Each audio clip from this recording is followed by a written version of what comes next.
안녕하세요. 오늘의 사연자 소개해드리겠습니다. 저와 오빠는 어린 시절 부모님 두 분을 교통사고로 한 번에 떠나보내게 됐어요. 다행히 고모가 우리를 대신 걷어주어서 같이 살긴 했죠. 하지만 동양이나 서양이나 핏줄이라고 하더라도 부모가 아닌 친척이라면 눈치 보며 살 수밖에 없는 것 같습니다. 그래도 고아원에 가지 않은 것만이라도 어디일까요?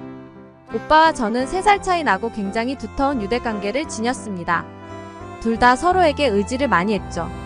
저에게 오빠란 제 자신을 희생해서라도 지켜내고 싶은 그런 존재였어요. 오빠는 영국 버킹엄 궁전의 근위병으로 일할 만큼 아주 멋진 사람이었습니다. 키 188에 체격도 건장하고 얼굴도 굉장히 잘생겨서 여자에게 인기도 많았어요. 영국 왕실을 근엄하게 지킨다는 인식이 있기에 오빠도 굉장히 자부심 있게 일을 했고 저 또한 어디 가서 오빠 자랑을 하며 뿌듯해했죠. 그도 그럴 것이 영국 근위대는 영국에서 엄격하고 차갑기로 유명했거든요. 영국 왕실을 수호하는 그들을 모든 영국인이 존경으로 대했고 총 돌리기와 같은 멋진 공연들도 사람들의 박수를 얻기에 충분했습니다.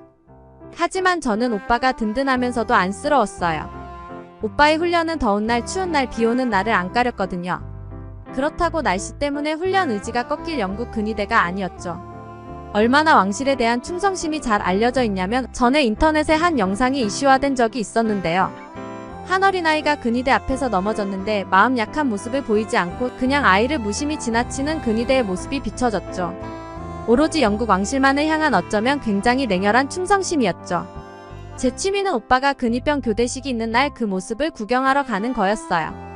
근위병 교대식은 이틀에 한 번씩 이루어졌는데 교대하는 모습이 되게 멋져서 일부러 이걸 보러 오는 관광객들도 많았답니다.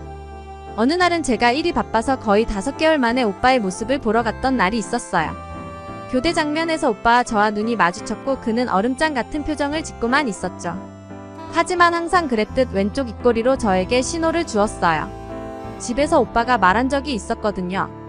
로라, 근무 중에는 표정을 지으면 안 되니까 내가 너를 보고 반가움의 표현을 왼쪽 입꼬리를 살짝 올리는 것으로 대신할게, 알겠지? 이것은 우리만의 수신호였던 것입니다. 그런데 문제가 발생하기 시작했어요. 갑자기 어디서 중국인 남자들이 나타나더니 근위병 교대식을 방해하는 게 아니겠어요? 어떻게든 근위병들과 사진을 같이 찍기 위해 넘지 말라고 그어놓은 선을 넘어가며 휴대폰 카메라를 들이대지 않나, 심지어 근엄하게 걷고 있는 근위병의 엉덩이를 발로 차기도 했답니다. 그들의 괴롭힘 타켓 중 하나가 하필 우리 오빠였어요. 우리 오빠가 키가 크고 잘생기니까 눈에 띈 건지 키도 거의 30cm가 나는데 옆에서 깐죽거리며 오빠의 성질을 건드리는 거예요. 중국인 한 명은 영어로 이렇게 말했어요. 어이, 멀대 자식. 시크한 표정만 짓지 말고 좀 웃어봐. 사람을 봤으면 반갑게 맞이해줘야지. 어디 관광객한테 정색을 하는 거냐? 그렇게 말하고는 자신의 무릎으로 닿지도 않는 오빠의 허벅지를 푹 찍는 게 아니겠습니까? 끊임없이 죄 없는 우리 오빠를 괴롭혔어요. 오빠는 안간힘을 쓰며 꾹 참고 있는 것이 느껴졌고 주변 사람들은 그 중국인들을 비난하기 시작했고 직원들이 그들의 행동을 제어했어요. 결국 직원 중 한 명이 경찰에 신고 전화를 하고 나서야 사건이 진정이 됐죠. 오빠의 표정 변화는 하나도 없었지만 얼굴색이 새빨갛게 달아오른 모습을 저는 보았어요. 저는 그 모습을 보고 집에 와서 펑펑 울었답니다.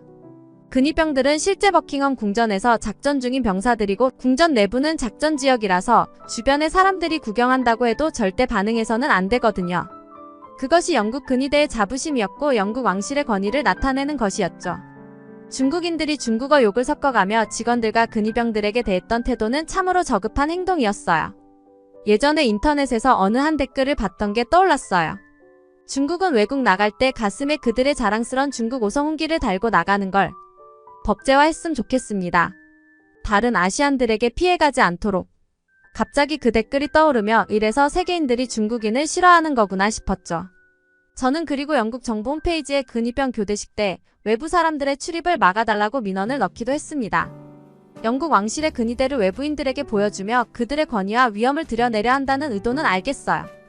하지만 그것 때문에 죄 없는 근위병들이 위험한 순간에 노출되는 것이 너무 마음 아팠답니다. 그렇게 몇 달이 흘렀고 저는 오빠가 그날 이후로 잘 지내는지 너무 궁금했어요. 그래서 또 오빠를 보러 갔죠. 그런데 그때도 동양인 아저씨 무리들이 있었어요. 저뿐만 아니라 근위병들도 꽤 긴장해하는 듯 해보였죠. 그런데 그들은 중국인이 아니라 한국인이었습니다. 저는 처음에 한국이라는 나라를 정확히 잘 몰랐어요. 세계적인 스타 블랙핑크와 BTS의 나라라고만 알고 있었지 한국이라는 나라가 어디 쪽에 있고 한국인이 어떤 사람들인지는 몰랐거든요. 공교롭게도 그날은 근위병 교대식뿐만 아니라 근위대 총 돌리기 공연도 있던 날이었어요. 굉장히 중요한 날이었기에 관계자들의 한국 아저씨들에 대한 경계가 상당했죠. 하지만 그것은 오해였을 뿐이었답니다. 한국인은 저번 중국인들과 전혀 다른 태도로 근위병들을 대했어요. 그들은 근위병을 향해 경례를 하고 예를 갖추었고 저는 그것을 보며 큰 감동을 느꼈죠. 또한 말도 안 되는 장면은 목격하게 됐습니다. 한국인 아저씨들이 근위대 총 돌리기 공연을 기가 막히게 따라하는 게 아니겠어요? 정해진 흰 선을 잘 지켜가면서요. 한국어로 받들어 총이라는 외침과 함께 무거워 보이는 긴 막대기 2개로 우리 근위대의 양손 총 돌리기를 훌륭하게 따라했어요. 주변에 있던 사람들은 웅성대며 놀라워했죠. 굉장히 놀라워. 대체 어느 나라 사람들이길래 근위대의 총 돌리기 공연을 그대로 따라할 수 있는 거지? 그렇게 말한 사람의 옆 사람은 같은 동양인 같아 보였고 이렇게 대답하더군요. 아저씨들 한국인이야. 내가 아까 한국말로 서로 이야기하는 거 들었거든. 우리 이모부가 한국인이어서 아는데 한국 남자들은 전부 병역 의무를 마치고 나왔고 예비군이라는 것도 존재해서 아무리 군대에서 전역했더라도 계속해서 저런 훈련을 이어나간다고 하더라. 그래서 웬만한 총 돌리기는 그들에게 껌 씹는 것이나 다름없지. 나도 우리 이모부가 저걸 하는 걸 본 적이 있거든. 그리고 저런 걸 하는 걸 봐서 아저씨들은 한국 의장대 출신인 것 같아. 저는 그 소리를 엿듣고 입이 떡 벌어졌답니다. 몇 달 전 그 중국인과 달리 한국인은 어떻게 이렇게 점잖고 멋진가 싶었죠. 한동안 중국인들 때문에 동양인 트라우마를 지녔던 오빠 또한 그때 그 한국인 아저씨들 덕분에 극복되었다고 말하더군요. 참 다행이었습니다. 모든 한국 남자들이 병역의 의무를 다하니 저렇게 늠름하고 멋질 수 있구나 싶었어요. 한국의 일반인들은 다른 나라의 전투 부대의 실력만 하다고 하더군요. 그것 때문에 군인에 대한 예의가 가득하다는 것도 알게 되었고요. 그 이후로 인터넷에서 한 가지 댓글을 더 발견했어요. 일본을 싫어하는 것은 내가 한국인이기 때문이고 중국을 싫어하는 것은 내가 인간이기 때문이다라고요. 저는 이 댓글에 추가 댓글을 달았죠. 저는 영국인이고 이 말에 동감합니다. 저 또한 인간만 상대하고 싶습니다. 라고요. 모든 사람은 인격적으로 존중받아야 합니다. 하지만 남의 인격을 존중해주지 않는 사람을 굳이 사람 대접해야 할까요? 저는 아니라고 보거든요. 제 사연은 여기까지입니다. 감사합니다. 한국 의장대의 총 돌리기 공연 정말 멋지죠. 로라님의 두 눈으로 그 장면을 목격하셨군요. 선을 넘지 않은 상태에서 한국인의 멋짐을 보여준 한국 아저씨들 존경스럽습니다. 지금까지 왈칵이었습니다. 감사합니다.